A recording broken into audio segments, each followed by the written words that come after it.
반갑습니다. 7월 학력평가 윤리와 사상 해설 강의로 여러분과 만나게 된 저는 한보라입니다.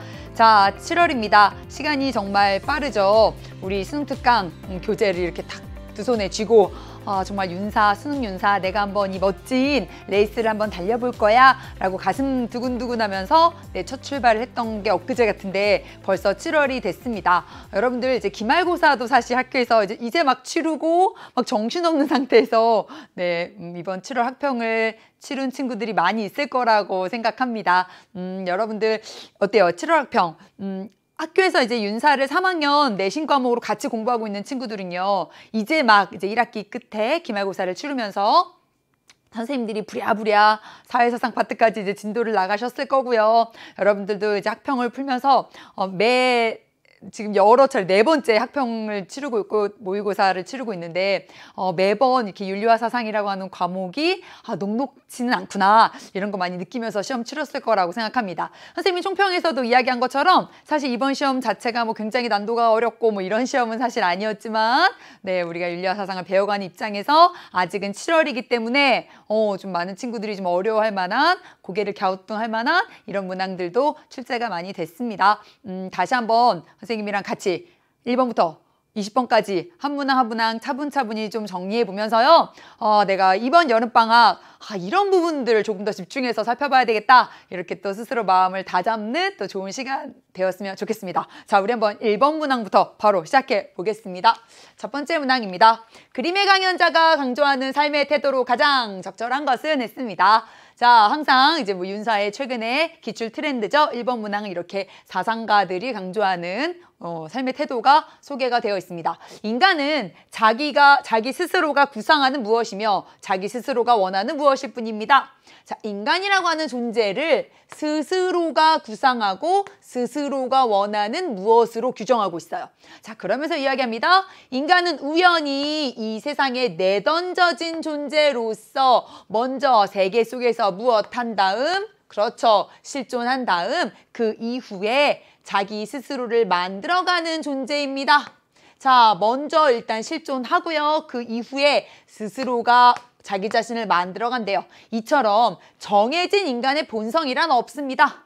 자, 태어나기 전부터 정해진 그러한 인간의 본성은 없다라고 얘기하면서 왜냐하면 이러한 인간 본성을 구상하는 그러한 신은 없기 때문입니다 라고 이야기하고 있어요. 신이 없다라고 주장하면서 인간이 스스로 자신의 삶을 만들어가고 구상하는 그러한 실존적인 주체적인 결단을 강조하고 있죠. 자, 누구죠? 맞아요. 무신론적 실존주의자 바로 사르트르였습니다. 자, 사르트르가 강조하는 삶의 자세 한번 찾아보겠습니다. 1번입니다. 이성을 통해서 보편적인 도덕 법칙을 인식하고 순응해야 한다? 자, 여러분들 어때요? 이성을 통해서 보편적인 도덕 법칙을 인식해서 따라가세요. 자, 이런 이야기 사르트르가 하지 않겠죠. 자, 우리 키르케고르, 야스퍼스, 하이데거, 사르트르 이런 실존주의자들은 공통점이 있었어. 어떤 공통점? 그렇죠. 이런 어떤 이성을 통한 혹은 합리적인, 과학적인, 객관적인 이런 거대한 법칙이 우리 인간 삶의 실존의 문제를 해결해 줄 수 없다라고 하는 것들 이야기하잖아요. 따라서 1번 답이 될 수 없겠네요. 2번입니다. 정해진 삶의 본질이나 목적을 실현하기 위해 노력해야 한다? 여기 분명히 무엇이라고 얘기했지, 사르트르는? 정해진 인간 본성이란 없습니다 라고 이야기했잖아요. 따라서 정해진 삶의 본질이나 목적을 실현하는 것 사르트르는 인정하지 않죠. 일상적이고 획일적인 삶의 방식에 익숙해지도록 힘써야 한다. 이렇게 일상적이고 획일적인 남들 다 사는 그 방식대로 그냥 이렇게 수동적으로 따라가면서 사는 삶 결코 주체적인 삶이 아니겠죠. 사르트르가 강조하는 모습 아니라는 거 알 수 있습니다. 4번 볼게요. 자신의 삶을 주체적으로 선택하고 그것에 대해서 책임져야 한다. 그렇죠? 사르트르는 인간이 스스로 구상하는 무엇, 스스로 자기 자신을 만들어가는 무엇, 인생을 살아가는 과정 가운데서 자기 자신의 삶을 끊임없이 주체적으로 선택할 수 있는 그런 자유로운 존재로 인간을 바라보고 있고요. 때로는 우리 인간은 자유롭도록 운명지어진 존재다. 자기 삶의 모습을 자유롭게 선택할 수 있지만 그 자유 자체를 선택할 수는 없다. 자유 안 할래. 나 자유를 선택하지 않을 거야. 이렇게 자유를 선택하지 않을 자유는 없는 자유롭도록 운명지어진 이러한 존재. 그리고 스스로의 자유로 인해서 선택하고 자신이 만들어간 그 행위와 삶에 대해서 책임지는 존재라고 하는 것을 사르트르가 강조하게 되죠. 답은 4번이 되겠네요. 5번입니다. 인간의 유한성을 극복하기 위해 신에게 전적으로 의지해야 한다? 그는 분명히 자신의 어떤 무신론적인 사상을 제시문에서 지금 분명하게 표현하고 있죠. 1번의 답은 4번이 되겠습니다. 자, 2번 넘어가 볼게요. 중세 서양 사상가 갑과 을의 입장으로 옳은 것을 고르는 문항이었습니다. 자, 중세 서양 사상가 하면 우리 딱 두 분 떠오르시죠? 맞아요. 아우구스티누스와 아퀴나스 두 분 중에 갑과 을은 각각 어떤 분들일까? 보겠습니다. 갑입니다. 인간은 자신의 자연적 능력의 한계를 초월하는 영원한 지복이라는 목적을 향해 질서지어져 있다. 자, 우리 앞으로 윤사 쭉 여러 번 또 시험을 더 치르게 되고 또 다양한 기출문항들 이번 여름방학 때 많이들 풀어볼 거라고 생각하는데요. 자, 어때요? 여러분들이 지복이라고 하는 표현 이제 좀 많이 익숙해졌나요? 지복. 굉장히 여러 사상가들이 서양 사상가들이 사용하는 용어입니다. 지극한 행복, 진정한 행복, 최고의 행복, 참된 행복 이 정도로 생각하시면 돼요. 많은 사상가들이 사용하는 표현입니다. 자, 그런데 인간이라고 하는 존재는 이런 영원한 지복이라는 목적을 향해 질서지어져 있대요. 그런 만큼 자연법이나 인간법을 초월하여 신에 의하여 주어진 법에 따라서도 자신의 목적으로 향해질 필요가 있다. 자, 인간의 어떤 이런 행위나 삶을 특정한 목적을 향해서 질서지어져 있다라고 보는 사고방식, 이런 목적론적인 세계관은요. 맞아요. 아리스토텔레스의 사상에서 그 뿌리를 찾을 수 있죠. 자, 아리스토텔레스의 어떤 사상을 원용하면서 이런 그리스도교의 윤리를 발달시킨 전개해 나간 중세 서양 사상가 누구예요? 그렇죠. 아퀴나스가 되겠네요.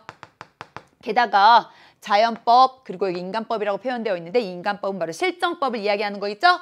자연법, 인간법, 그리고 그렇죠. 신에 의하여 주어진 법, 영원법까지 소개가 되어 있습니다. 그 유명한 아퀴나스의 이런 법 사상들 떠올리시면 될 거예요. 을 보겠습니다. 신은 이성적 인식을 넘어서 실존적으로 만나야 할 인격적인 존재다라고 표현하고 있어요. 이 말 딱 들으면 이분이 떠올라야 되는데 그렇죠? 아우구스티누스의 가장 대표적인 주장, 그의 시그니처 주장이죠. 신은 이성적 인식을 뛰어넘어서 실존적으로 만나야 할 인격적인 존재이며 우리의 영혼에 내재하는 진리의 근원이다. 인간 정신은 신의 빛으로 실천적 진리를 알 수 있고 많은 사람들은 보편적으로 존재하는 진리의 빛남에 감동한다. 이렇게 계속 진리와 신을 연결시키고 있어요. 신의 존재, 신이 존재한다는 건 진리가 존재한다라고 하는 사실로부터 우리가 인식할 수 있다라고 하면서 신을 진리로 파악했던 그러한 사상가입니다. 자, 우리 한번 두 분의 입장으로 옳은 것 골라보도록 할게요. 1번입니다. 이성에 의해서 인식 가능한 자연법은 영원법에 근거한다. 어때요? 아퀴나스는요. 자연법이라고 하는 건 신의 계명인 그런 영원법, 그것을 인간의 이성으로 파악한 것이다. 자, 인간의 이성으로 파악한 영원법의 일부, 그것이 바로 자연법이다 라고 이야기하면서 그 자연법은 영원법에 근거해야 한다 라고 봤죠? 따라서 1번, 처음부터 바로 맞는 선지가 나왔네요. 2번의 답은 1번이 되겠습니다. 자, 2번 볼게요. 인간은 의지의 자유가 없기 때문에 신의 명령에 따라야 한다? 뭐가 틀렸지? 맞아요. 의지의 자유가 없기 때문에 라고 하는 표현이 틀렸어요. 아퀴나스와 아우구스티누스 모두 다 신의 창조물인 인간은 신이 부여한 자유의지를 가지고 있다라고 생각하잖아요. 따라서 인간은 신이 우리에게 선물로 준 이런 자유의지를 지니고 있는 존재입니다. 자, 그런데 기억하시나요? 맞아요. 인간이 그 자유의지를 남용해서 죄의 문제가 생겼죠. 어떤 악의 문제가 생겨나게 되죠. 그런 의미에서 여러분 기억하시나요? 악이라고 하는 것은 악은요, 신의 창조물은 아니었어요. 맞아. 인간의 자유의지의 남용에 따른 그러한 문제가 바로 악이지, 악은 신의 창조물은 아니었다. 신은 오직 선만을 창조했고요. 그 선이 없는 것, 선의 결여, 그것이 바로 악이다 라고 그리스도교 사상가들이 본다는 것도 같이 기억하시면 좋겠죠? 3번입니다. 아우구스티누스에 대한 설명이 맞는지 한번 볼게요. 신은 선과 악을 포함하여 만물을 창조한 인격적 존재이다. 바로 여기 나왔네. 뭐가 틀렸죠? 맞아요. 신이 만물을 창조한 인격적 존재인 것은 맞지만 악을 포함하여 라고 하는 표현이 틀렸습니다. 신은 선을 창조했어요. 긍정적인 것들만을 창조한 거예요. 선은만을 창조했지만 다시 한번 얘기합니다. 인간이 자신의 자유의지를 남용하여 이런 악의 문제를 일으키게 되었다라고 해석하게 되죠. 4번입니다. 신에 대한 사랑을 통해 현세에서 완전한 행복이 실현된다. 자, 뭐가 틀렸을까? 그렇죠?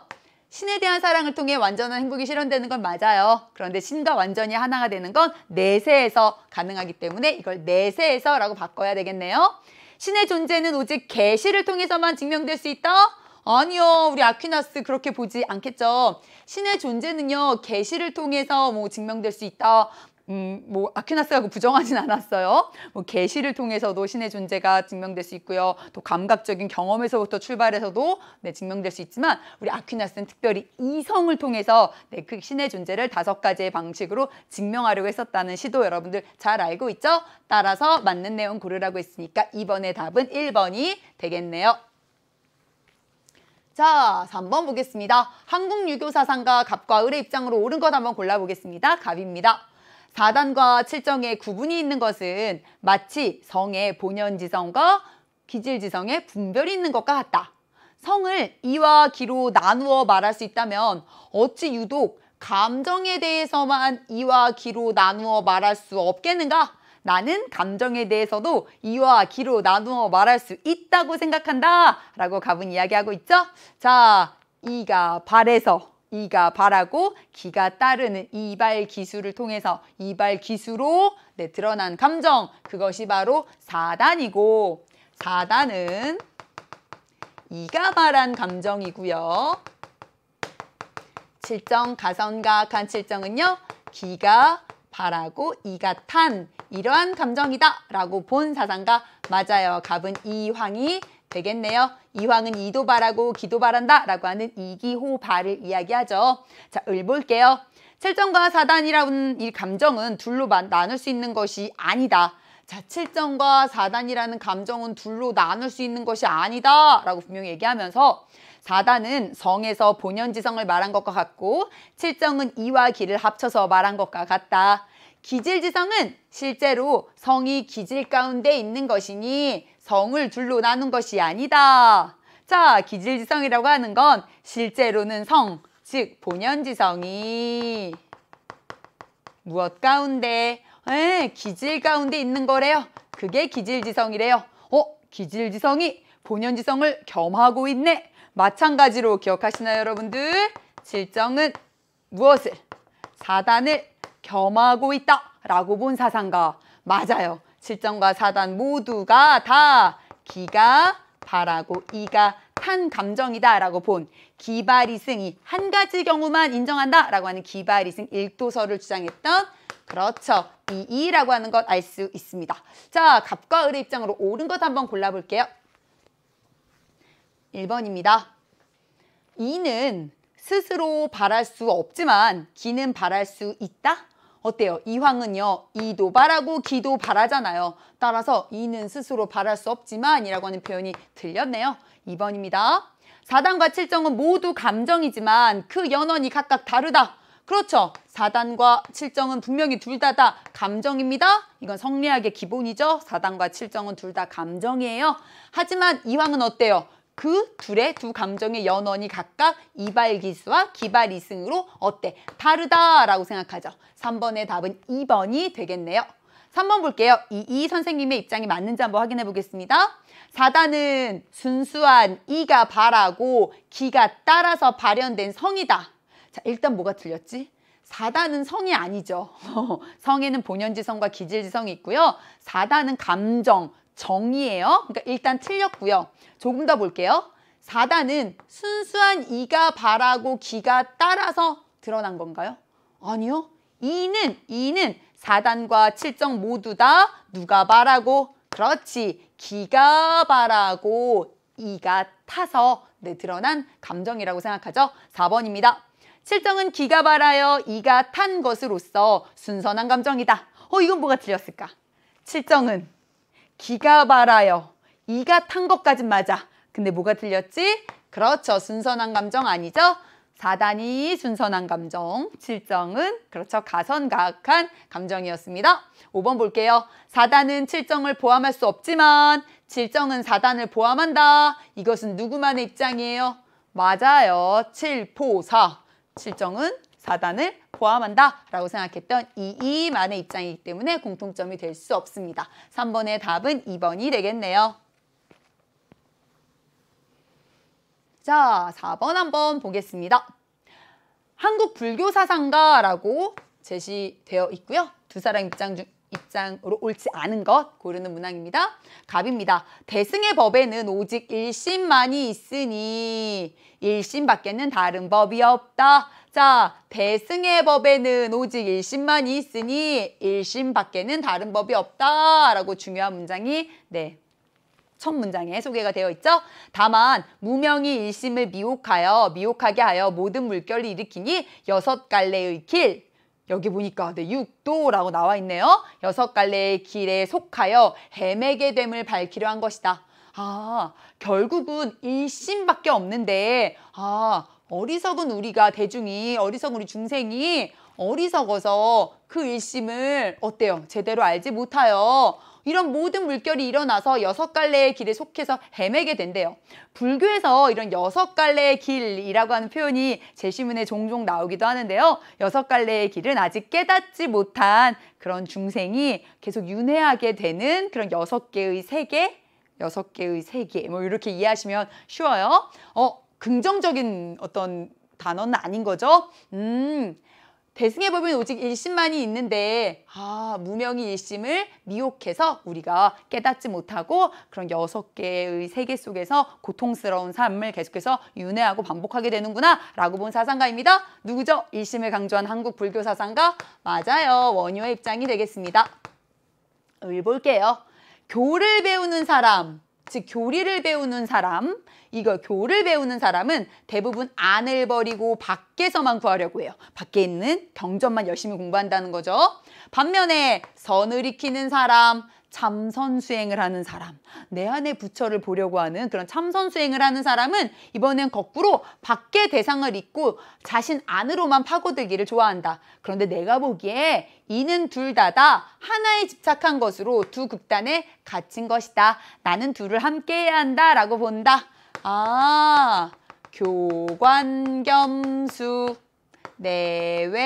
내외겸전이 제시문에 소개가 되어 있죠. 교내에 계신 의천왕자 의천왕자님 교무실로 와주십시오. 기억하시죠? 맞아요. 의천입니다. 의천 여러분이 잘 알고 있는 것처럼 교종을 중심으로 선종과의 조화를 추구했던 스님이시죠. 자, 우리 한번 옳지 않은 것 골라보도록 할게요. 1번입니다. 원효 입장이 맞는지 한번 볼게요. 일체의 이원적 분별에서 벗어나 일심으로 돌아가야 한다. 너무 맞는 이야기죠. 너무 맞는 말이에요. 원효는요. 일심, 이 문을 이야기하면서 일즉 다, 다즉 이를 이야기하면서요.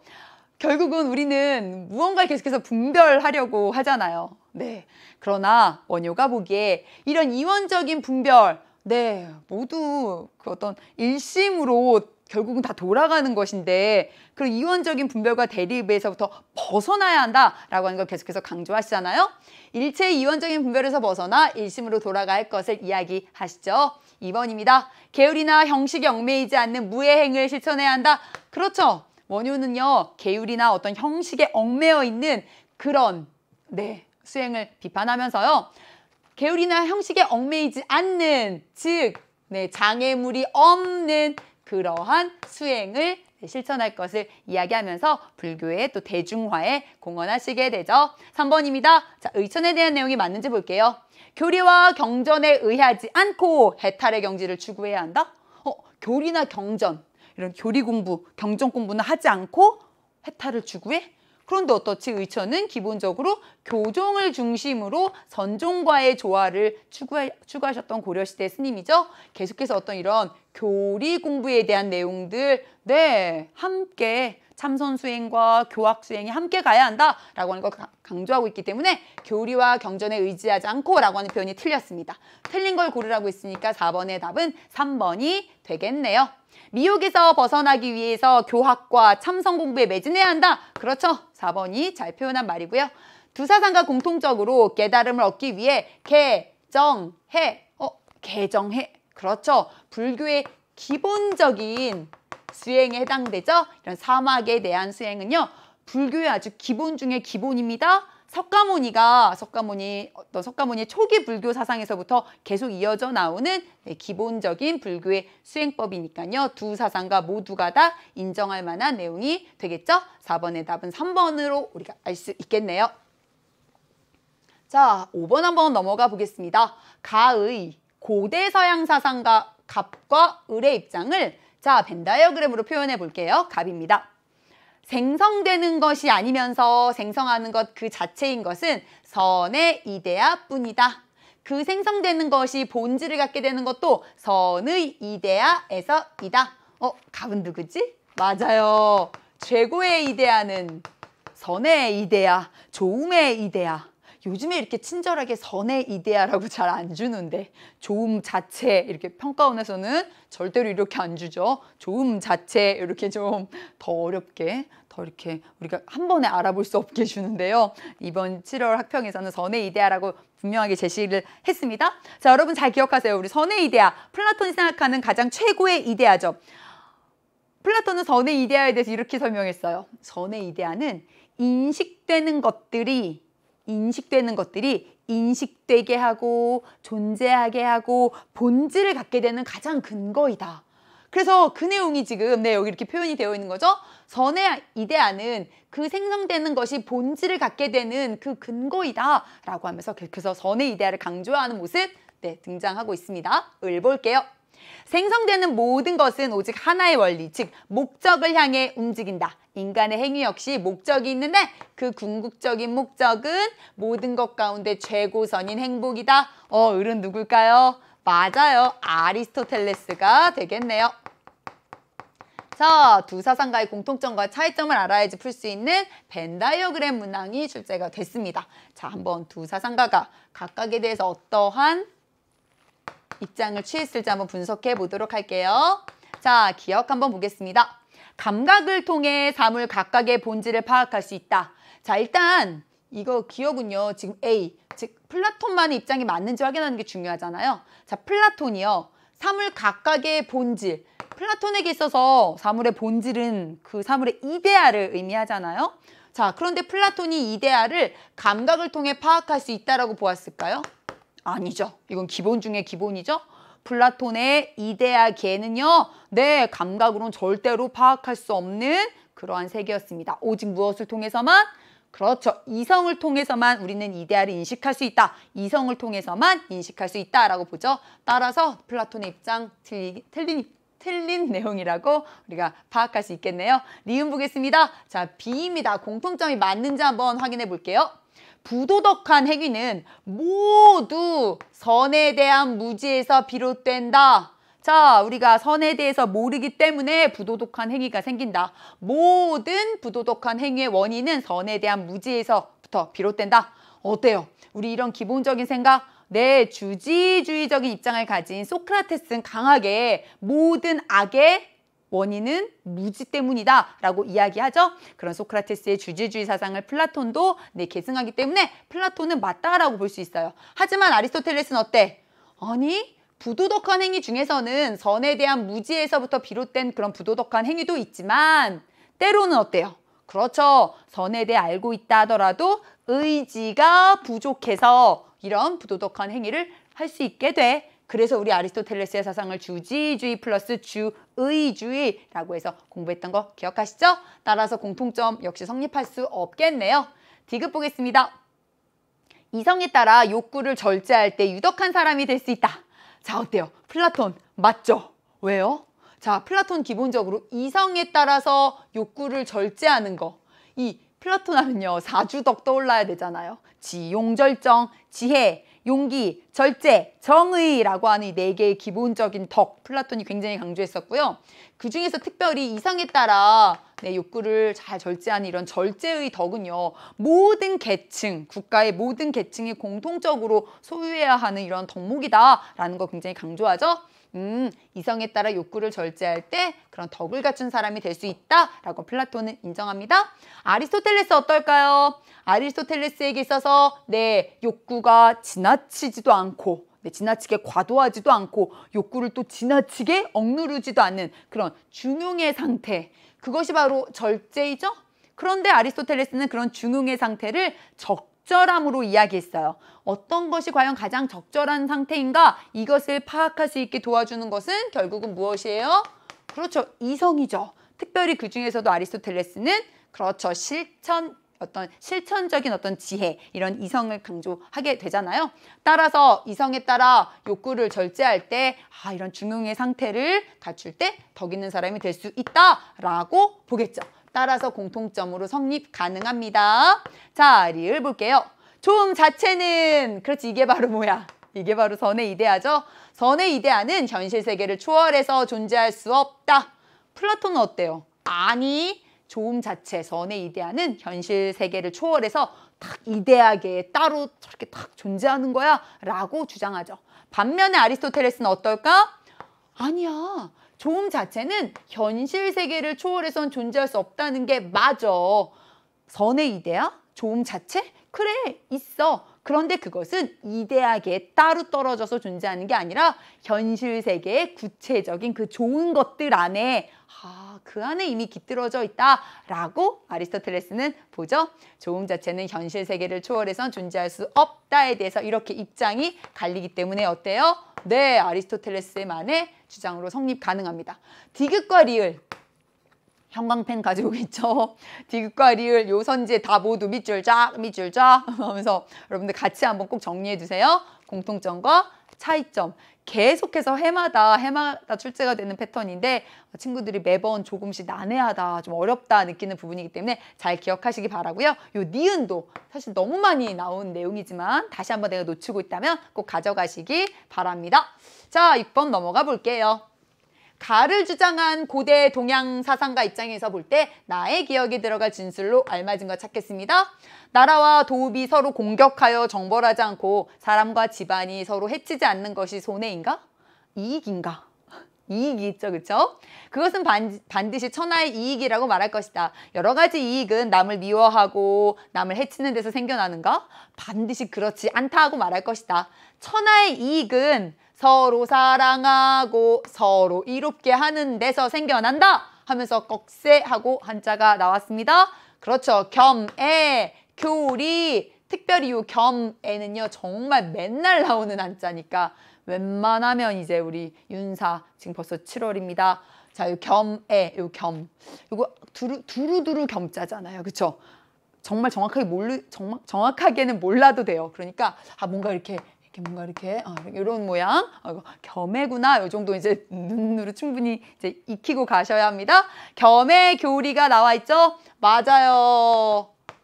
고대 동양 사상가 묵자의 내용이었습니다. 평화로운 세상을 실현하기 위해 통치자가 어떻게 해야 합니까? 자, 묵자는요 겸애 교리를 이야기하면서 침략 전쟁에 대해서 반대하죠. 공격 전쟁에 대해서 반대하는 비공을 주장합니다. 자, 1번입니다.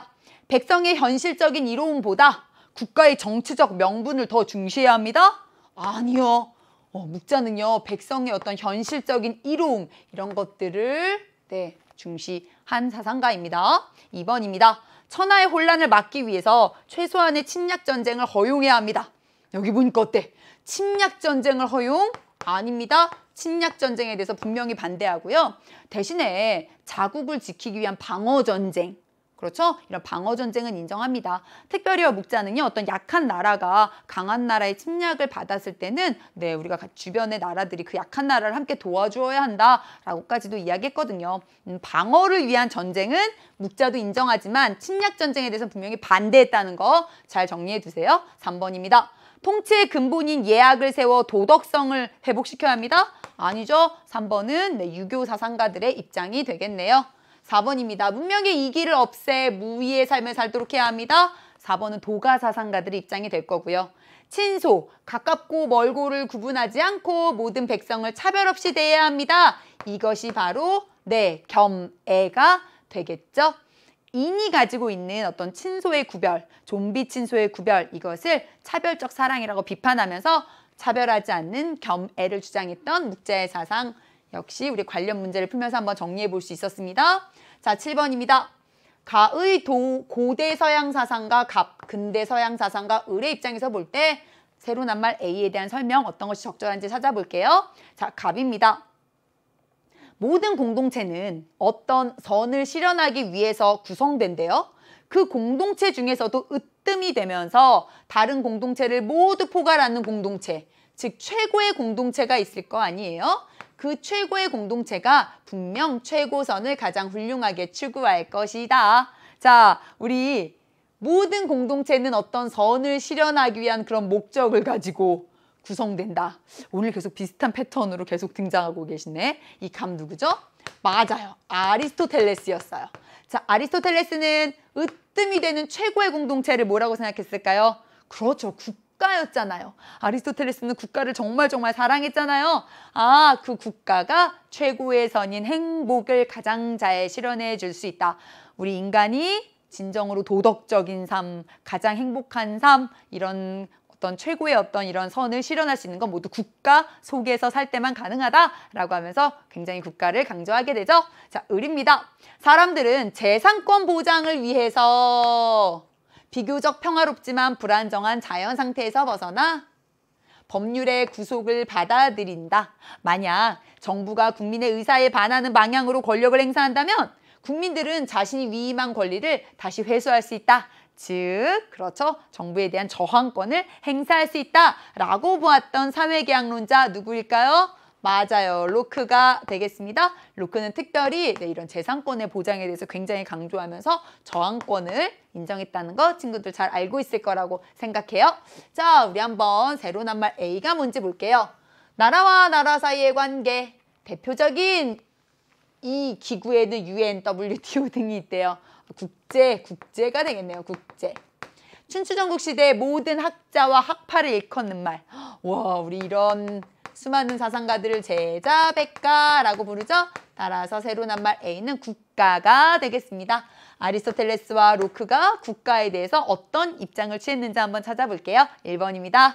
지배 계급이 피지배 계급을 억압하기 위해서 만든 수단이다. 아니죠. 이거 누구의 입장이지? 그렇지. 마르크스가 이렇게 국가를 바라봤죠. 합리적이고 이기적인 존재들 간의 합의에 의해서 만들어진 산물이다. 어때요? 2번은요. 갑이 아니라 누구의 입장이야? 맞아요. 사회계약론자들의 입장이 되겠다. 2번도 틀렸습니다. 3번입니다. 공공선을 해치는 사회계약 위반자에 대한 처벌권을 갖는다. 자, 이거 어떨까? 자, 로크는 자연 상태에서 우리 인간들이 자신의 어떤 재산권을 보장하고 본인의 어떤 개인들이 자신의 어떤 권리를 더 확실하게 보장받기 위해서 어때요? 네, 계약을 맺어서 국가가 성립한다라고 보잖아요. 자, 따라서 로크는요. 이런 공공선을 해치는 사회계약 위반자에 대해서는 누가? 그렇죠. 국가가 처벌권을 갖는다라고 생각해요. 로크뿐만 아니라 우리 루소 같은 이런 사회계약론자들도요. 사회계약 이후에는 이러한 어떤 위반자에 대한 처벌권은 네, 국가만이 행사할 수 있다라고 보죠. 누군가가 법을 어겼다. 그럼 그에 대해서 처벌할 수 있는 권리는 우리 개인에게는 없는 거잖아요. 우리가 어떤 A라고 하는 사람이 법을 어겼다고 했을 때 여러분이 개인의 어떤 입장에서 저 사람의 죄를 내가 심판하겠어 라고 하면서 처벌하는 거 네, 이런 사적 처벌 다 허용되지 않죠. 사회계약을 맺은 이후에는 네, 그러한 처벌은 맞아요. 국가에 의해서만, 공권력을 통해서만 행사될 수 있습니다. 따라서 3번 맞는 내용이 되겠습니다. 4번 볼게요. 입법권과 집행권이 분립되지 않은 최고의 권력기구이다. 이거 왜 틀렸지? 그렇죠. 로크는요. 입법권과 집행권의 분립을 이야기하잖아요. 그렇죠. 입법권은 입법부에게, 의회에게, 그렇죠. 집행권은 맞아요. 군주에게 이렇게 분리하면서요. 권력에 대한 견제를 이야기합니다. 분립되지 않은이라고 하는 표현이 틀렸네요. 5번입니다. 인간의 정치적 본성에 따라 자연적으로 형성된 것이 국가이다. 자, 인간은 사회적 동물이다. 모여 살 수밖에 없어. 그래서 가족끼리 모여 살게 되고 마을을 이루게 되고 그것이 자연스럽게 국가로 형성된 것이다.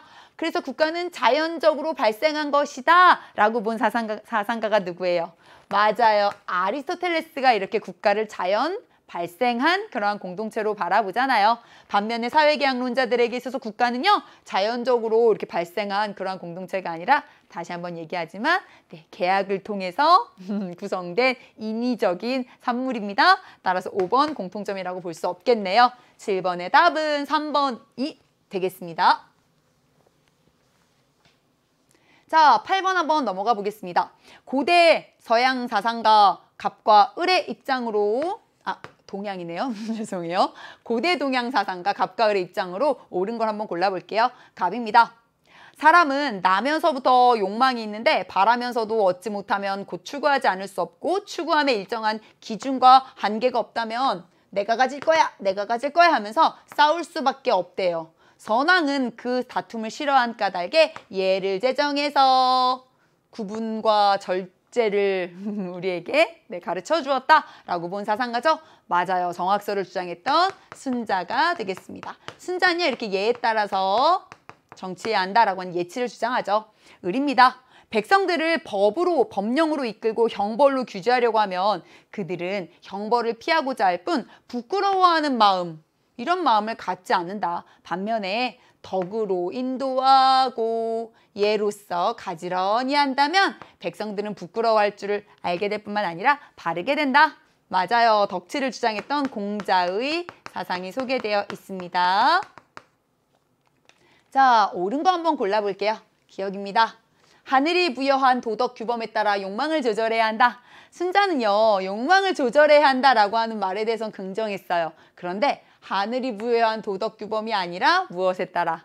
맞아요. 선왕이 제정한, 그렇죠? 그러한 예에 따라서 욕망을 조절해야 한다라고 보죠. 순자는 하늘이 도덕 규범을 부여해 준다라고 보았던 이런 공자나 맹자와 같은 이런 사상가들의 입장에 대해서 반대했어요. 여러분 잘 아는 순자의 유명한 말, 천, 인, 분, 이를 떠올려 보세요. 하늘의 일과 인간의 일은 구분된다라고 하면서 하늘은 우리 인간에게 도덕 규범을 부여해주는 그런 존재가 아니다라고 보죠.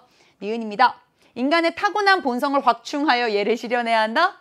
순자, 인간의 본성 악하다라고 본 성악설 사상가예요. 따라서 타고난 본성을 확충하면 예를 실천할 수 없고요. 본성을 그렇지 변화시켜서 화성, 기, 위를 통해서 예를 실천해야 한다라고 보죠.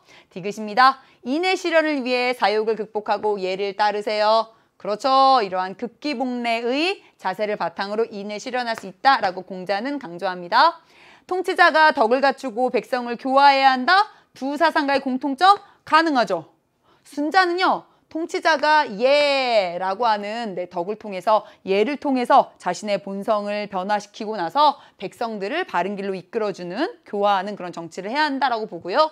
공자 역시 이런 통치자가 어떤 도덕을 통해서 덕을 갖추고 백성을 이렇게 이끌어가는 바른 길로 이끌어가는 교화하는 그러한 정치를 해야 할 것을 이야기하죠. 8번의 답은 디귿과 리을이 되겠네요. 자, 9번 넘어가 보겠습니다. 다음을 주장한 근대 서양 사상가 입장으로 옳은 것 한번 골라볼게요. 신 이외에 그 자체로 존재할 수 있거나 자기 자신을 통해서만 이해될 수 있는 실체는 없다. 그러면 실체는 누구밖에 없다는 거야? 그렇지, 신밖에는 없다. 유일하고 완전하고 무한한 실체는 오직 누구밖에 없다. 신밖에 없다. 그러면 떠오르는 한 사상가, 그렇죠, 스피노자가 되겠네요. 자, 근대 서양 사상가라고 했으니까 신, 즉 자연이 유일한 실체다라고 보았던 스피노자라는 거 알 수 있습니다. 실체는 그 자체로 존재하고 자신을 통해서만 이해되는 것이다. 즉 자기 스스로가 자기의 원인이 되어 존재하는 걸 실체라고 하고요. 본인이 존재하기 위해서, 자기가 존재하기 위해서 다른 무언가가 필요한 그런 것들을 양태라고 부르죠. 반면 양태는 실체 없이 존재할 수도 이해될 수도 없다. 양태는 오직 신의 본성의 필연성에 의해 신 안에서만 존재할 수 있고 신을 통해서만 이해될 수 있다.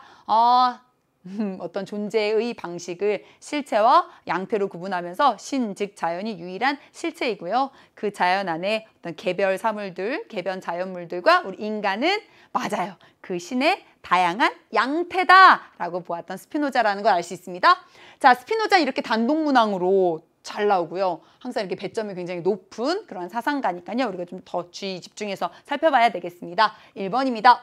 초월적 원인인 신은 인식의 대상이 아닌 신앙의 대상이다. 일단 뭐가 틀렸을까? 스피노자에게 있어서 신이라고 하는 존재는 초월적인 원인이 아니라 어떤 원인이죠? 그렇죠. 내재적인 원인이죠. 자, 일단 초월적인 원인이라는 게 틀렸고요. 인식의 대상이 아닌 신앙의 대상이다라는 게 틀렸죠. 네, 스피노자에게 있어서 내재적인 원인인 신즉 자연은요, 어떤 이성적인 인식의 대상이었습니다. 자유는 필연에 대한 극복이 아니라 이해를 통해 실현된다. 그렇죠. 2번이 답이 되겠네요. 스피노자는 기본적으로 신의 본성의 필연성, 신, 즉 자연의 그런 필연적인 인과 법칙, 어떤 필연적인 법칙으로부터 우리 인간이 벗어날 수 없다라고 보잖아요. 그런 의미에서 인간의 자유의지를 부정하죠. 하지만 스피노자가 인간의 자유의지를 부정했다라고 해서 우리가 자유로워질 수 없다 이렇게 본 건 아니었어요. 오히려 이런 신의 본성의 필연성, 너무나 완벽한, 너무나 필연적인 인과 법칙에 따라서 이 모든 사물이 원인과 조건이 되는 이런 필연성, 이런 신적인 어떤 필연성을 인식하고 그것을 받아들일 때 우린 진정으로 자유로워질 수 있다라고 스피노자는 보잖아요. 따라서 자유는 그런 필연에 대한 극복이 아니라 그걸 난 이겨내고 바꾸고 극복할 거야. 그게 아니라 그 필연에 대한 이해를 통해서 우리 자유로워질 수 있다. 이렇게 바라보죠. 답은 2번이 되겠습니다. 3번입니다. 인간은 도덕 규범을 지킴으로써 양태에서 실체로 변화한다. 아니요. 인간은 양태에서 실체로 변화하는 거 있을 수 없습니다. 도덕 규범을 이렇게 지킴으로써 가능하다? 아니요. 그냥 오답 선지를 만들기 위해서 만들어낸 오답입니다. 4번 볼게요. 신은 자연의 인과법칙에 얽매이지 않는 자율적 존재이다. 자, 4번으로 이렇게 답해서 틀린 친구들 좀 있을 것 같아요. 자, 다시 한번 잘 정리해 보세요. 자, 스피노자가 말하는 신이라고 하는 것, 이 신이라고 하는 존재가 바로 무엇이었어? 신, 즉 자연 그 자체이잖아요. 따라서 아무리 신이라 할지라도 자연의 인과법칙에 얽매이지 않는 그런 존재, 자연의 인과법칙을 초월하는 그 인과법칙에 얽매이지 않는 그런 존재가 아니죠. 신이 바로 자연이고 그 신, 즉 자연의 필연성이 바로 인과법칙이기 때문에요. 아무리 신이라 할지라도 인과법칙에 얽매이지 않는 자율적 존재이다 라고 표현될 수 없습니다. 5번입니다. 참된 행복은 이성을 통해 모든 욕구를 제거함으로써 완성된다? 참된 행복이 이성을 통해서 실현될 수 있다라고 하는 건 맞아요. 이성을 통해서 그 신, 즉 자연의 필연성을 인식하고 받아들일 때 참된 행복이 오는 거잖아요. 자, 그런데 무엇이 틀렸어? 맞아요. 모든 욕구를 제거함으로써 아니에요. 여러분들, 선생님이 정말 오래 목이 메어라 정말 여러 번 강조하는 내용입니다. 스피노자 하면 계속해서 특별히 평가원에서 계속 출제하는 포인트 뭐라 그랬지? 그렇죠. 자기 보존의 욕구를 매우 긍정했다는 거. 기억하시죠? 자기 보존의 욕구를 매우 긍정한다는 거. 수능 특강, 수능 완성에서도 계속해서 관련 문제 계속해서 출제가 됐습니다. 모든 욕구를 제거한다? 아니야. 이런 표현 스피노자에게서 성립할 수 없다는 거 기억하셔야 되겠죠? 자, 10번 넘어가 보겠습니다. 고대 서양 사상가 갑과 을의 입장으로 옳은 것 한번 골라보겠습니다. 갑입니다. 올바름은 더 강한 자의 편익이지만 올바르지 못함은 자기 자신을 위한 편익이다. 자, 올바름이라고 하는 게 뭐예요? 결국 의죠, 의. 아, 정의를 얘기하는 거구나. 정의는 강자의 이익 하면 딱 떠오르는 소피스트 누구죠? 맞아요. 트라시마코스가 등장했네요. 자, 올바른 사람은 자신이 아닌 강한 자에게 편익이 되는 걸 행하지만 올바르지 못한 사람은 자기 자신에게 편익이 되는 걸 행한다. 따라서 완벽하게 올바르지 못함이 완벽한 올바름보다 더 이득이 된다. 이게 도대체 뭔 소리야? 말이 되는 것 같으면서도 안 되는 것 같으면서도 이런 궤변을 일삼았었던 이런 소피스트들의 모습 생각해 볼 수 있습니다. 자, 을 볼게요. 올바름은 영혼의 훌륭한 상태이지만 올바르지 못함은 영혼의 나쁜 상태이다.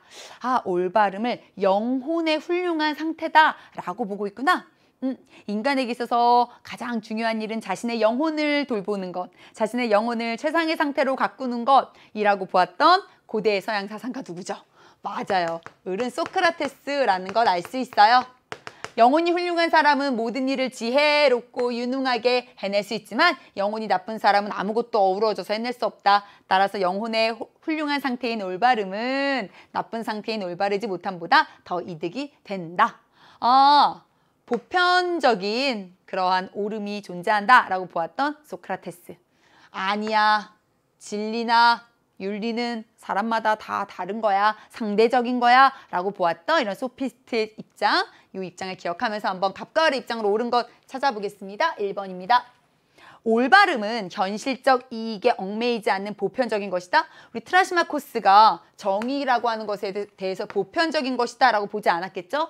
그리고 현실적인 이익에 얽매이지 않는 것이라고도 보지 않았죠? 강자의 이익이다 라고 보았기 때문에 현실적인 것으로 파악했고요. 상대적인 것으로 파악했습니다. 왜? 강자가 누가 되는지는 그때그때 달라지기 때문에 강자의 이익인 올바름이라고 하는 것도 상황에 따라 달라질 수 있다라고 보겠죠. 2번입니다. 강자가 자신의 몫을 약자를 위해 나누는 것이 올바름이다? 아니요. 트라시마코스는 분명히 정의는 강자의 이익이다 라고 이야기했습니다. 이런 표현 하지 않았습니다. 3번입니다. 올바르지 못함은 전적으로 의지의 나약함에서 비롯된다. 우리 소크라테스는요, 의지의 나약함에 대해서 이야기하지 않았습니다. 그는 주지주의 사상가였어요. 자, 올바르지 못하다라고 하는 건 의지의 나약함이 아니라 전적으로 무엇에서 비롯되는 거예요? 그렇죠. 무지에서 비롯되는 거죠. 올바름에 대한 그런 참된 그런 지혜, 지식이 없어서 이렇게 올바르지 못함이 드러난다라고 소크라테스는 볼 거예요. 4번입니다. 참된 알을 지닌 유덕한 사람은 행복한 삶에 이를 수 있다. 그렇죠. 소크라테스 하면 반드시 떠올라야 하는 맞아요. 지, 덕, 복, 합일설이 소개되어 있습니다. 정답은 4번이 되겠네요. 도덕 판단은 주관적인 것으로서 그 기준이 사람마다 다르다. 우리 보편적인 이러한 진리관을 갖고 있었던 소크라테스는 동의할 수 없는 내용입니다. 11번 넘어가 볼게요. 가의 고대 서양 사상가 갑과 을의 입장을요. 자, 순서대로 한번 탐구해 보도록 하겠습니다. 자, 갑 볼게요. 우리에게 일어나는 모든 일은 아무것도 나쁘지 않다. 우연처럼 보이는 일도 사실은 신의 섭리, 즉 자연의 입법 하면서 너무 친절해. 로고스라고 또 큰 힌트를 주었습니다. 로고스에 따른 것으로 선하다. 이 세상에 우연은 존재하지 않는다. 우연이라고 하는 건 존재하지 않아. 우리에게 일어나는 모든 일은 필연적인 이런 자연의 법칙, 필연적인 신의 섭리에 따라서 일어나야만 하기 때문에 일어난 거야. 따라서 당신은 이것을 원칙으로 삼아 자신의 삶에 만족하도록 하여라. 마음이 이렇게 정념에 휘몰아치는 정념에 의해서 이렇게 휘둘리지 않는 그러한 부동심의 경지에 이를 것을 이야기했었던 고대 서양 사상가, 고대 서양 사상, 어떤 사상이죠? 맞아요. 스토아파라고 하는 걸 알 수 있죠? 갑은 스토아파 사상가인 아우렐리우스의 주장이었어요. 선생님, 저 아우렐리우스 몰랐는데요. 괜찮아요. 계속 얘기하지만 스토아파는 워낙 사상가가 많기 때문에 사상가 이름은 몰라도 됩니다. 을 볼게요. 우리 삶의 모든 선택과 회피의 유일한 기준은 쾌락이다. 쾌락을 가져다 주면 선택하고요. 쾌락을 가져다 주지 않고 고통을 가져다 주면 회피하는 거래요. 그런데 우리가 쾌락의 부재로 인해서 고통을 느낄 때에는 쾌락을 필요로 하지만 고통을 느끼지 않는다면 더 이상 쾌락이 필요하지 않는다. 그런 의미에서 최고의 쾌락, 최고의 행복은 어때요? 몸에는 고통이 없고 마음에는 불안이 없는 그러한 평정심, 아타락시아에 이르는 것이다 라고 보았던 에피쿠로스의 입장이라는 것 알 수 있죠? 자, 갑은 스토아, 을은 에피쿠로스의 입장이었습니다. 자, A에는 둘 다 예, B에는 예 아니요, C에는 그렇죠 에피쿠로스가 예라고 대답할 지문이 들어가면 되겠네요. 자, 기억 한번 볼게요. 행복에 이르기 위해서 이성적인 사고가 필요한가? 자, 이거 너무 중요해. 너무 중요합니다. 7월이에요. 7월.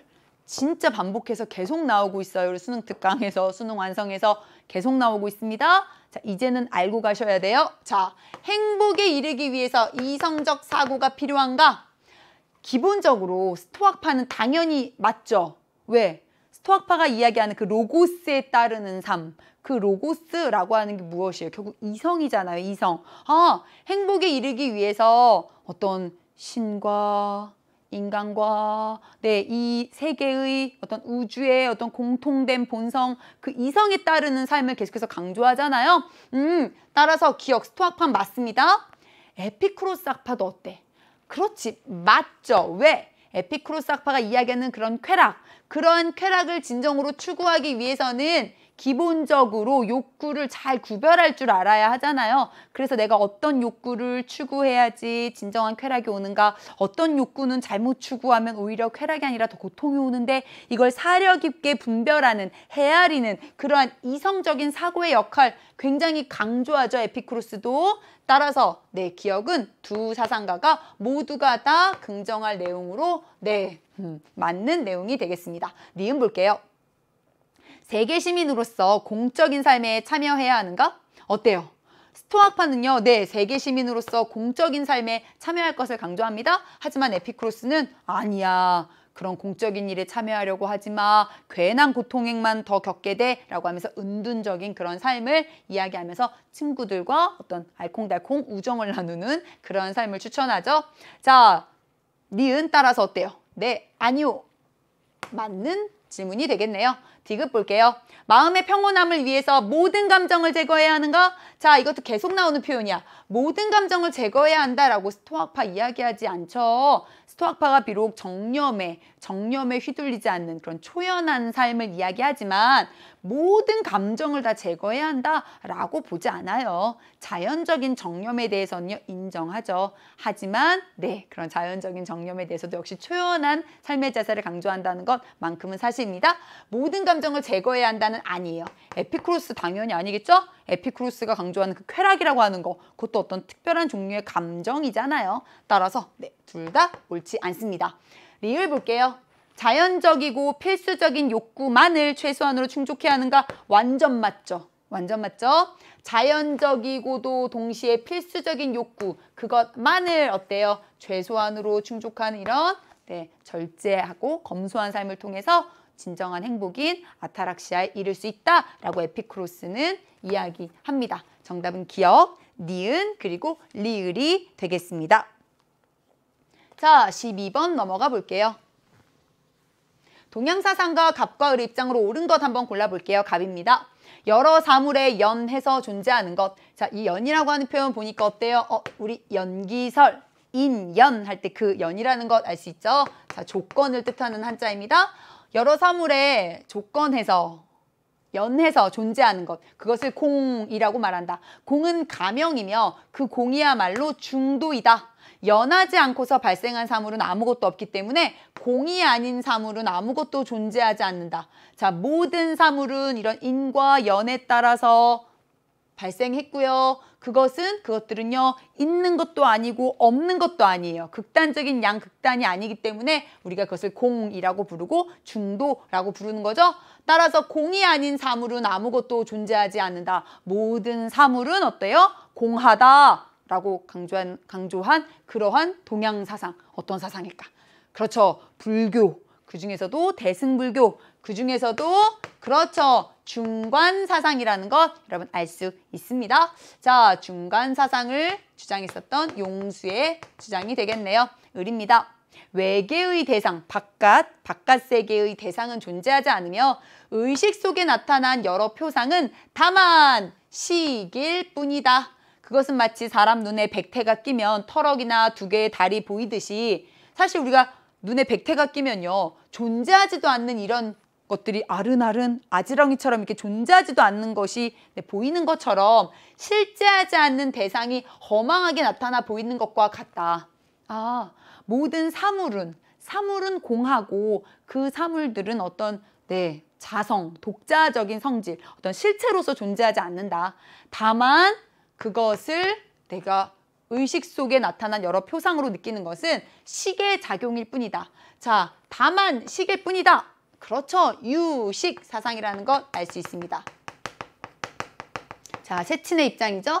우리 인도 이 대승불교 중간과 유식을 이렇게 다루는 문제 정말 귀한 문제입니다. 여러분 잘 가져가셔야 돼요. 기억 볼게요. 공의 원리에 따라 참된 실체가 있음을 인식해야 한다. 뭐가 틀렸죠? 그렇지. 참된 실체가 있다. 불교에서는 기본적으로 참된 실체, 고정 불변하는 실체 뭐 이런 거 다 인정하지 않죠. 무수한 원인과 조건에 따라서 생겨났기 때문에 어때요? 끊임없이 변화하는 원인과 조건에 따라서 끊임없이 사물들도 만물들도 생멸해 가고 있는 거잖아요. 따라서 이런 참된 실체, 고정된 실체가 있다. 틀린 내용이 됩니다. 자, 니은 볼게요. 극단에 치우치지 말고 사물의 실상을 보아야 한다. 극단에 치우치지 않는 게 중도잖아요. 있음도 없음도 아닌 극단에 치우치지 않는 그런 중도. 중도의 관점에서 사물의 실상을 보세요. 자, 중도의 관점에서 실상을 보세요. 그래서 그걸 중관이라고 부르는 거죠. 자, 중관 사상에서 아주 중시하는 내용 맞습니다. 디귿 볼게요. 요가 수행을 통해 자기에게 집착하는 마음을 비워야 한다. 맞죠? 우리 유식 사상에서는요. 다만 식일 뿐이다. 이 식을 강조하잖아요. 식이라고 하는 건 마음의 작용, 요 정도로 이해하시면 쉬워요. 그 마음의 작용을 어때요?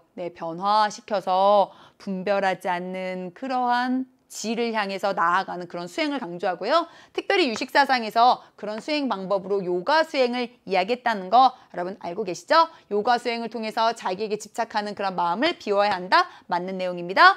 사물들은 자성이 없고 상호 의존하며 존재한다. 너무 중요해. 너무 중요합니다. 리을 공통점 성립 가능하죠? 자, 중간과 유식은 공통적으로 이야기합니다. 사물은 어때요?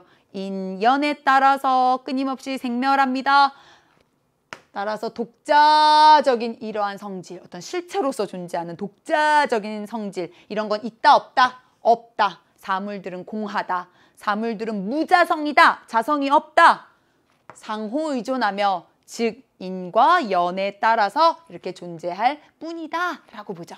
따라서 리을, 중간과 유식의 공통점 너무 좋은 문장입니다. 반드시 가져가시고요. 선생님 저는 요 앞에까지는 알았는데 뒤에 때문에 좀 헷갈렸어요. 이런 친구들은 공부를 열심히 잘 했는데 조금 더 부족한 부분이 있었던 거예요. 상호 의존하며 존재한다. 어렵지 않아요. 불교에서 말하는 상호 의존, 연기설을 떠올렸어야 하죠. 그래. 사물들이 이렇게 무자성인 이유를 연기에서부터 도출해내고 있는 것 두 사상의 공통점 맞잖아요. 답은 니은, 디귿, 리을이 되겠네요. 자, 13, 14번 세트 문항 보겠습니다. 근대 서양 사상가들입니다. 자, 갑입니다. 이성은 오직 그것만으로는 의지에 따른 어떤 행위의 동기가 될 수 있는 것이 아니다. 자, 이성이라고 하는 건 어떤 행위의 직접적인 동기가 될 수 없다. 이성은 의지의 방향을 결정할 때 결코 정념, 즉 감정과 상반될 수 없다. 감정이 이끄는 것을 이성은 따라가면서 보조해주는 역할을 한다라고 보았던 사상가, 그렇죠, 휴미입니다. 을 볼게요. 이성은 의지를 안전하게 이끌 수 있을 만큼 충분히 유능하지 못하다. 그럼에도 이성의 참다운 사명은 그 자체로서 선한 의지, 이걸 세 글자로, 그렇지, 선의지라고 하죠. 선의지를 낳는 것이어야 한다. 선의지 하면 이분이 떠오릅니다. 맞아요. 칸트가 떠올라야 되겠죠. 자, 흉과 칸트의 입장 한번 옳은 거 골라보겠습니다. 기억입니다. 인간의 공감 능력이 도덕성의 기초다. 맞죠? 흉의 대표적인 주장입니다. 의무에 부합하는 모든 행위를 도덕적이라고 본다? 왜 틀렸죠? 그렇죠. 칸트는요. 의무에 부합하는 모든 행위가 도덕적이라고 본 건 아니에요. 겉으로 보기에 의무와 부합한다, 의무에 일치한다. 그런 모든 행위가 도덕적인 것이 아니라 맞아요. 의무에서 비롯된 행위, 의무의식에서부터 비롯된 행위, 그 의무를 지키려고 하는 그러한 순수한 동기에서 출발한 행위, 그것이 도덕적이라고 보죠. 칸트는 실천 이성의 명령을 무조건적이고 보편적인 것으로 보죠. 맞아요. 이런 실천 이성의 자율적인 명령, 이러한 도덕 법칙은 무조건적인 정언 명령으로서 보편적인 것이었습니다. 갑과 을은 자연적 경향성에서 도덕적 당위가 도출된다고 본다? 어때요? 아니죠. 여러분들 특별히 칸트 한번 생각해 보세요. 칸트는 이런 자연적 경향성, 쾌락은 좋아하고 고통은 싫어하는 이러한 자연적 경향성은 결코 도덕적인 어떤 당위의 기반이 될 수 없다라고 강하게 비판한 바 있습니다. 자, 13번의 답은 기억과 디귿이 되겠네요. 다음 근대 서양 사상가가 즉 칸트에게 제기할 수 있는 비판으로 적절한 걸 고르겠습니다. 우리가 우리 자신의 이익을 고려하든 다른 사람의 이익을 고려하든 가능한 고통이 없고 또 질적으로나 양적으로나 할 수 있는 만큼 최대한의 즐거움을 만끽할 수 있는 그런 상태에 이르는 것이 우리의 목적이다. 즉 우리의 목적은 질과 양에서 최대 다수의 최대 행복을 가져오는 것이다. 나머지 모든 것은 이 궁극적인 목적에 비추어 그것에 도움이 될 때 수단으로서 우리가 바람직하다고 인정할 수 있다. 질과 양을 함께 고려해야 한다라고 보았던 공리주의 사상가 누굴까요? 맞아요. 밀이 되겠네요. 자, 밀이 칸트에게 할 수 있는 비판 골라볼게요. 1번입니다. 행위의 동기가 도덕적 판단의 유일한 기준이라는 걸 왜 모르십니까? 여러분, 밀이요. 동기를 도덕 판단의 기준이라고 보았을까요? 아니요. 어떤 동기가 선했냐 악했냐 밀은 그거 중시하지 않죠. 결과적인 유용성을 봅니다. 그 행위의 결과가 양과 질에서 얼마나 최대한의 많은 사람들에게 최대한의 즐거움을 주었는가, 결과적 유용성을 강조하는 공리주의 사상가인 밀이 칸트에게 할 수 있는 비판은 아니었습니다. 2번입니다. 선의지의 지배를 받는 행동이 도덕적인 것이라는 거 왜 모르시나요? 칸트는 모르지 않고 굉장히 강조했죠. 의무가 도덕 법칙에 대한 존경심에서 비롯된다는 걸 왜 모르시나요? 모르지 않고 칸트 굉장히 강조했죠. 자, 특별히 선생님 3번에 괄호친 요 표현. 의무라고 하는 건 도덕 법칙에 대한 존경심에서 그 의무가 명령하는 바를 행하지 않을 수 없는 필연성. 이거 굉장히 오래 수능 특강에서 아주 강조되면서 여러 번 등장한 표현이니까 다시 한번 정리해 두세요. 4번입니다. 도덕적 삶을 위해 쾌락과 고통에서 벗어나야 한다는 사실을 왜 모르시나요? 우리 밀이요. 쾌락과 고통에서 벗어나야 한다라고 보지 않았죠? 자, 5번입니다. 도덕은 목적, 그 자체로 우리가 추구해야 하는 목적이 아니라 행복을 위한 수단입니다. 그거 왜 모르시나요? 맞아요. 칸트는 도덕 그 자체가 목적이라고 봅니다. 반면에 밀은 행복이 목적, 쾌락이 목적이고요. 도덕은 그것을 위한 하나의 어때요? 도움이 되는 수단으로 그래서 바라보고 있기 때문에 5번과 같이 이야기할 수 있습니다. 자, 15번입니다. 사회사상가 갑과 을의 입장으로 옳은 걸 한번 골라보도록 할게요. 자유롭다는 것은 어느 누구도 내 활동에 간섭하지 않는다는 것을 뜻한다. 정치적 자유는 단지 한 사람이 타인의 방해를 받지 않고 행동할 수 있다는 것을 의미한다. 간섭받지 않고 방해받지 않는 것, 그런 소극적인 자유를 진정한 자유다라고 주장하고 있죠. 갑은요, 맞아요. 자유주의 사상가인 벌린의 입장이 되겠습니다. 을 볼게요. 자유는 다른 개인이나 기관들로부터 간섭을 받지 않는 것으로 그치는 것이 아니라 그들에 의한 사적인 형태의 주종적 지배 자체가 존재하지 않는 상태를 의미한다. 자유라고 하는 건 단지 간섭받았냐, 방해받았냐, 간섭이나 방해가 있냐 없냐 이게 중요한 게 아니라 사적인 형태, 즉 자의적으로 제멋대로 어떤 지배 관계가 있냐 없냐, 자의적인 지배가 존재하지 않는 상태가 자유다. 네, 맞아요. 비지배로서의 자유를 이야기하고 있는 공화주의 계열의 입장이라는 걸 알 수 있어요. 공화주의 사상가 비롤리의 그런 주장입니다. 자의적인 간섭, 자의적인 지배, 그것이 없는 상태를 자유로 보면서요. 법에 의한 지배를 통해서, 법에 의한 간섭을 통해서 이런 진정한 자유가 실현될 수 있다라는 걸 공화주의자들은 강조하죠. 자, 옳은 거 골라보겠습니다. 1번 기억입니다. 타인에게 해악을 끼친 사람의 자유는 제한해야 한다. 자, 여기 보니까 간섭하고 방해받지 않는 그런 자유를 얘기하면서 개인의 자유를 굉장히 강조하고 있는 건 사실이에요. 하지만 타인에게 해악을 끼친 사람의 자유, 이것에 대해선 제한할 수 있죠. 아무리 자유주의자들도 모든 사람의 자유를 절대로 제한해서는 안 돼. 절대로 내 자유에 간섭하고 방해하지 마. 이렇게 얘기하지 않습니다. 타인에게 해악을 끼친 사람의 자유는 제한할 수 있고요. 이러한 입장은 벌린뿐만 아니라 또 한 명의 대표적인 자유주의 사상가, 그렇죠, 밀도 이러한 입장을 굉장히 강조한다는 거 같이 기억해 두세요. 니은입니다. 권력자의 자의적인 지배가 없는 상태, 즉 권력자가 제멋대로 지배를 행사하는 것이 없는 사회를 지향해야 한다. 이게 바로 공화주의자들이 이야기한 그런 비지배로서의 자유입니다. 정치 참여는 시민의 의무가 아니라 개인의 선택? 아니요. 공화주의자들은 정치 참여를 굉장히 강한 시민의 의무로 규정합니다. 공적인 법에 의한 간섭은 시민적 자유를 침해한다?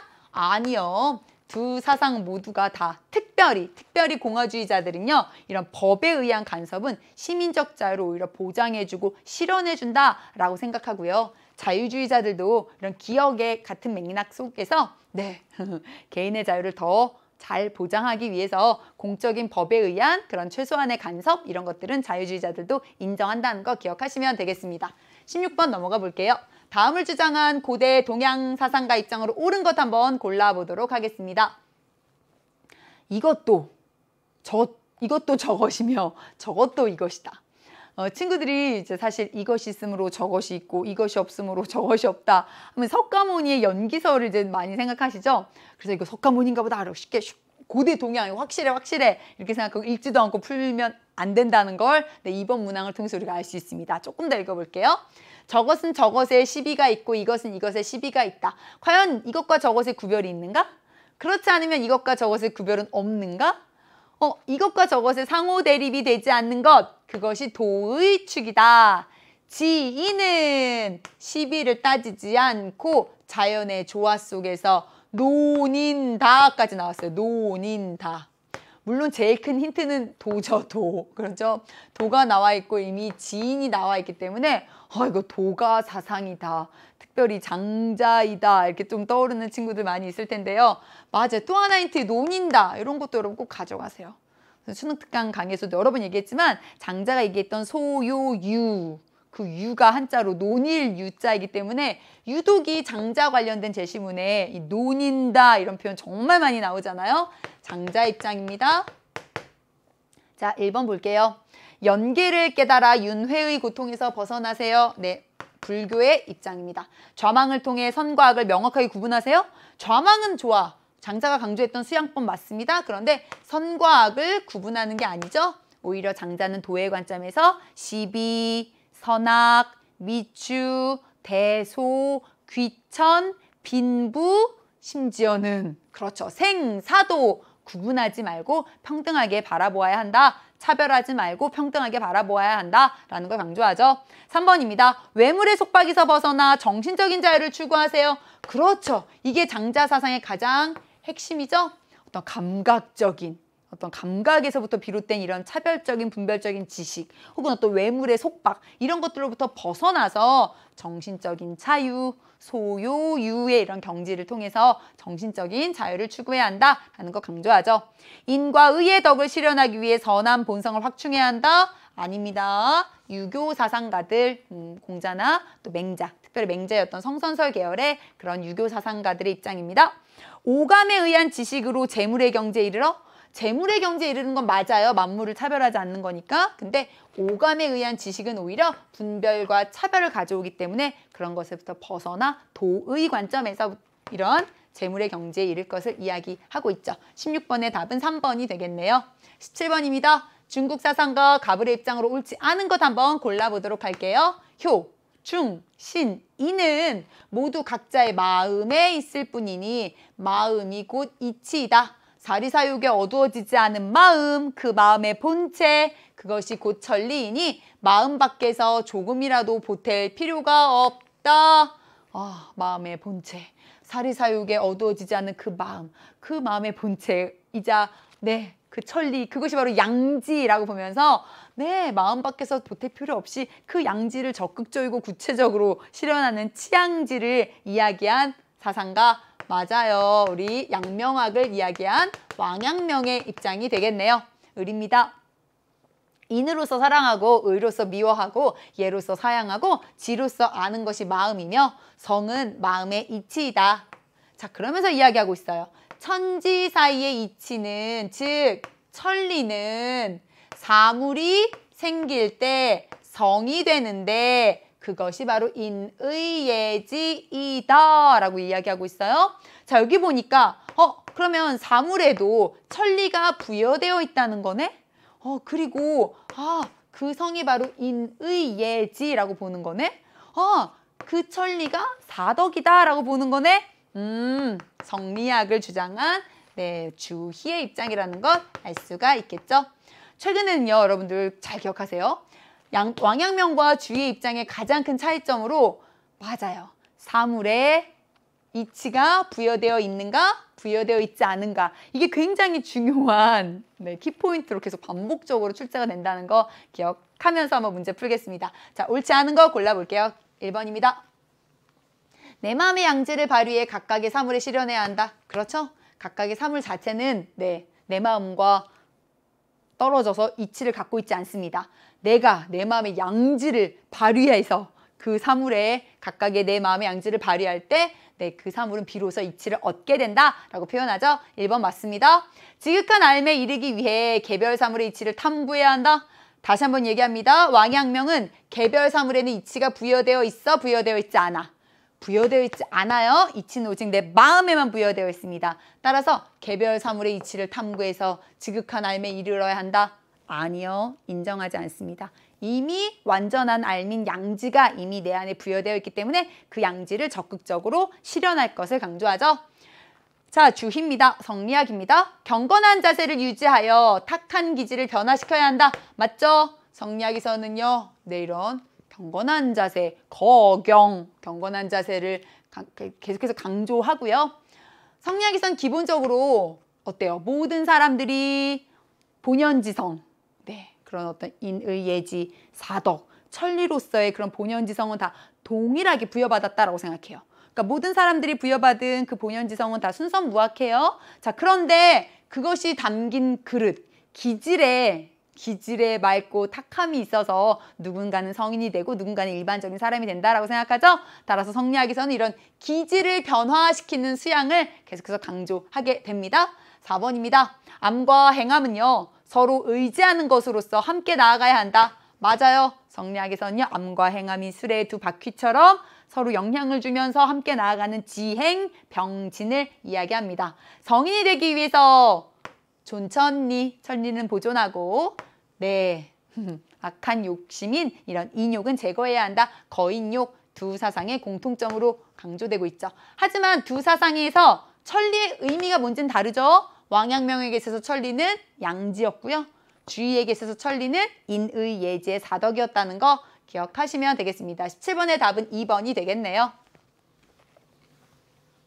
자, 갑과 을은 사회사상가들입니다. 갑의 입장에 비해 을의 입장이 상대적으로 갖는 특징을 한번 고를게요. 갑입니다. 불황을 극복하기 위한 정부의 역할은 시장이 최대한 효율적으로 작동하고 경쟁이 유효하도록 하는 일에 머물러야 한다.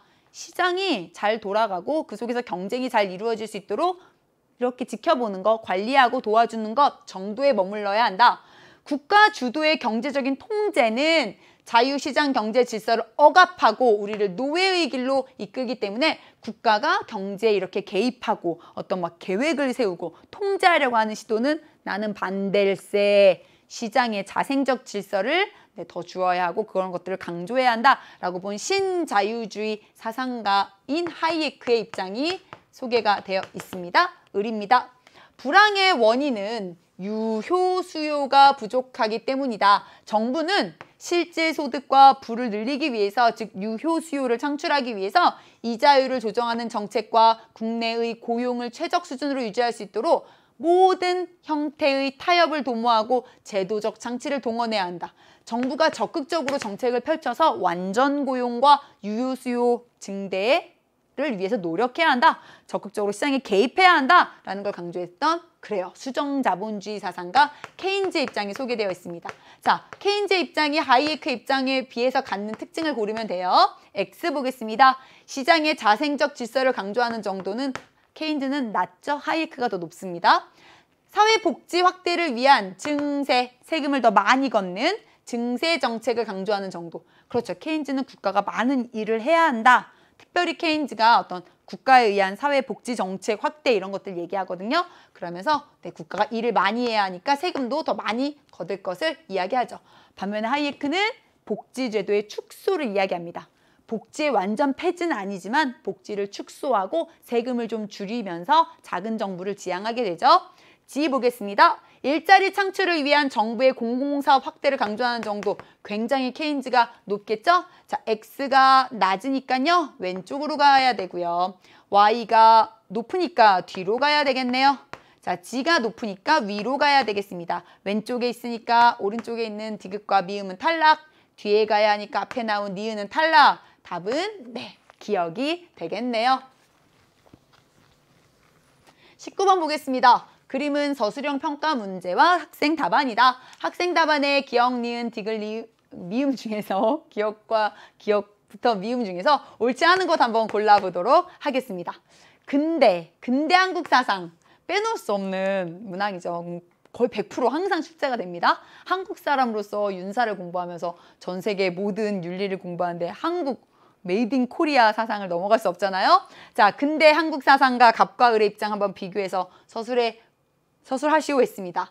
자, 갑입니다. 서양인은 형 이하의 발과 그 기가 천하에 대적할 자 없고, 동양인은 형 이상의 발과 그 도가 천하에 우뚝하니 이처럼 도와 기는 서로 맞닿아 있다. 신기선의 동도서기론이 소개되어 있죠.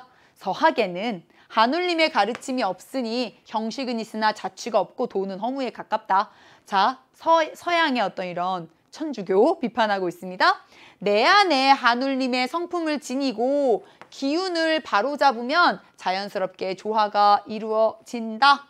네, 동학이 소개되어 있습니다. 내 안에 한울림의 성품을 지니고 기운을 바로잡는 이런 수심, 정기 뭐 이런 거죠. 유명한 이런 표현들 생각해 볼 수 있습니다. 자, 둘의 입장을 한번 비교해 볼게요. 자, 갑입니다. 동도서기로는 정덕과 이용우생의 조화를 강조한 거 맞죠? 맞습니다. 맞는 내용입니다. 특별히 기억이 아직 낯선 친구들은요, 올해 수능특강 자료 코너에 이 부분 잘 소개가 되어 있습니다. 동도, 이 동양의 도, 이게 바로 정덕에 해당해요. 정덕, 이게 동도고요. 이용우생, 이것이 서기, 이렇게 연결이 되죠. 그래서 정덕과 이용우생의 조화를 강조했다. 동도, 서기의 조화 생각하시면 되겠습니다. 서양의 과학기술과 종교에 대해 개방적인 자세를 취하였다. 서양의 과학기술은 어디까지나 물질이에요, 정신이에요. 그렇죠. 물질 문명이기 때문에 받아들인 거 맞아요. 하지만 정신 문명은 어디의 것을 받아들여? 동양의 것을 받아들여야 되죠. 그런데 종교가 문제야. 종교는 물질이야, 정신이야? 그렇죠. 정신이잖아요. 사상이잖아요. 따라서 동도서기론에 따르면 정신은 동양의 도, 성리학의 어떤 질서를, 성리학의 어떤 이런 정신적인 문명을 강조하고 그것을 지켜나갈 것을 이야기하고 있기 때문에 과학기술은 맞으나 종교에 대해서는요, 분명히 반대합니다. 천주교에 대해서는 분명히 동도서기론이 반대하기 때문에 틀린 거 고르라고 했으니까 답은 니은이 되겠네요. 자, 동학은 시천주를 바탕으로 인간의 존엄성 중시한 거 맞고요. 신분차별이 사라진 평등한 세상을 실현하고자 한 거 맞죠? 한편 두 사상, 동도서기와 동학은 모두 참된 도를 실현하기 위해 성과 경을 중시하였다. 맞죠? 네, 맞습니다. 동도서기론 다시 한번 얘기하지만 어떤 성리학의 이런 정신 문화에 대해서 기본적으로 인정하고 있기 때문에 성과 경, 성리학에서 얘기하는 기본적인 수양 방법이고요. 동학에서도 성, 경, 신의 이런 수양을 강조했다는 것도 여러분 잘 알고 있어야 되겠죠? 따라서 틀린 거 고르라고 했으니까 니은이 답이 되겠네요. 19번 친구들이 이렇게 풀 때 꼼꼼하게 풀지 않으면 네, 충분히 실수하고 놓칠 수 있는 부분이 있는 그러한 문항이었습니다. 자, 마지막 문제 한번 풀어볼게요. 20번입니다. 적어도 한 사상의 입장에서 긍정의 대답을 할 질문을 골라보라고 했네요. 가 한번 볼게요. 공산주의 국가들은 권위주의 체제일 뿐이며 진정한 사회주의는 민주주의 없이 실현될 수 없다. 진정한 사회주의는 민주주의를 통해서 실현될 수 있다. 사회주의는 자본주의를 사적 이윤보다 공공의 이익을 우선하는 제도로 대체하기 위해 생산의 계획화와 민주적 관리를 필요로 한다. 민주적인 방법으로 사회주의의 이상을 실현하려고 했던 민주사회주의가 소개되어 있습니다. 볼게요. 봉건사회의 몰락으로 생겨난 현대 부르주아 사회에서도 계급적 모순이 폐지되지 못한 채 두 계급인 부르주아와 프롤레타리아로 더 분열되고 있다. 이제 우리는 계급 투쟁을 통해 낡은 생산 관계를 폭력적으로 청산해야 한다. 노동자, 즉 프롤레타리아 계급의 폭력혁명을 통해서 자본주의가 붕괴될 것이다 라고 단언했던, 확신했던 마르크스의 사회주의 사상이 소개되어 있습니다. 민주사회주의와 마르크스의 어떤 사회주의 사상의 차이점 이런 것들을 또 잘 알아야지 풀 수 있는 문항이었습니다. 자, 두 사상 중에서 적어도 한 사상 입장에서 긍정의 대답을 할 그러한 질문을 한번 골라보도록 할게요. 기억입니다. 일부 생산수단의 사적 소유는 허용될 수 있는가? 마르크스는 아니에요. 네, 이상사회인 공산사회에서는요. 모든 생산수단이 다 공유화되는 거죠. 사적 소유는 인정하지 않습니다. 반면에 민주사회주의자들은 일부 생산수단의 사적인 소유 이런 것들 허용합니다. 그래서 여러분 잘 아는 것처럼 어떤 일부 영역에서의 사적 소유 인정하죠. 농업이나 수공업, 중소공업 이런 일부 부분에 대해서는요 사적 소유를 인정하기 때문에 일단 이렇게 파악해 두시면 좋겠죠? 니은 볼게요. 국가와 계급은 역사적인 필연성에 따라 소멸되는가? 마르크스는 굉장히 강하게 이렇게 얘기했어요. 역사 발전 5단계설을 이야기하면서 이렇게 역사적인 필연성에 따라서 결국은 국가도 소멸되고 계급도 소멸되고 사유재산제도 소멸되는 공산사회가 반드시 도래할 것이다. 강하게 얘기하지만 민주사회주의자들은 그렇게 마르크스처럼 이런 강하게 역사적인 필연성에 따라서 국가와 계급이 소멸될 거야. 이런 입장에 대해서 이렇게 강조하지 않죠. 자, 디귿입니다. 자유로운 의회 활동에 기반한 점진적인 개혁을 추구하는가? 이게 민주사회주의자들의 중요한 특징이고요. 마르크스는 아니, 노동자들의 폭력혁명이 필요해 라고 주장하죠. 모든 재화가 능력에 따라 분배되는 사회를 지향하는가? 여러분 어때요? 모든 재화가 능력에 따라 분배되는 사회? 이건 기본적으로 사회주의 이상과는 거리가 멀죠? 마르크스는 맞아요. 필요에 따라 분배되는 사회. 능력에 따라 일하고 필요에 따라 분배되는 사회를 이야기하고요. 우리 민주사회주의자들도 기본적으로 필요를 바탕으로 필요를 가장 중심으로 해서 분배하되 자신의 노력에 대해서 보상받을 개인의 어떤 이런 권리 이런 것들도 일부 인정한다는 거 기억하시면 되겠습니다. 적어도 한 사상의 입장에서 긍정의 대답을 할 질문을 골라라 라고 했으니까 어때요? 기억, 니은, 디귿이 답이 되겠네요. 자, 이렇게 선생님이랑 같이 20번 문항까지 한번 풀어보았습니다. 아주 새로운 선지, 아주 정말 처음 보는 이러한 제시문 이런 것들은 없었습니다. 하지만 우리 윤사 여러분 다시 한번 강조한 이야기 내용이지만 워낙 기본 개념 자체가 워낙 많고요. 방대한 과목이라서 공부하면 공부할수록 내가 이런 부분 또 새롭네 하는 게 계속 나타났을 거라고 생각해요. 다시 한번 1번부터 20번까지 선생님이랑 쭉 풀어봤던 내용들 지금 선생님이랑 강의 끝난다고 바로 탁 덮지 마시고요. 한번 눈으로 천천히 1페이지부터 4페이지까지 천천히 보면서 요런 거 조금 표현 낯설다. 요런 부분도 내가 놓치고 있었구나 라고 하는 거 다시 한번 가지고 가시기 바랍니다. 선생님이 총평에서 이야기한 것처럼 올 여름방학은 본격적으로 문항풀이의 바다에 풍덩 뛰어들어야 되는 중요한 시기라는 거 잊지 마시고요. 우리 다음 시험 정말 중요한 시험이죠. 또 9월 모평을 대비하면서 멋진 여름방학 보내시기 바랍니다. 오늘도 꿈을 향해 달려가는 여러분을 응원합니다. 우리 모두 파이팅!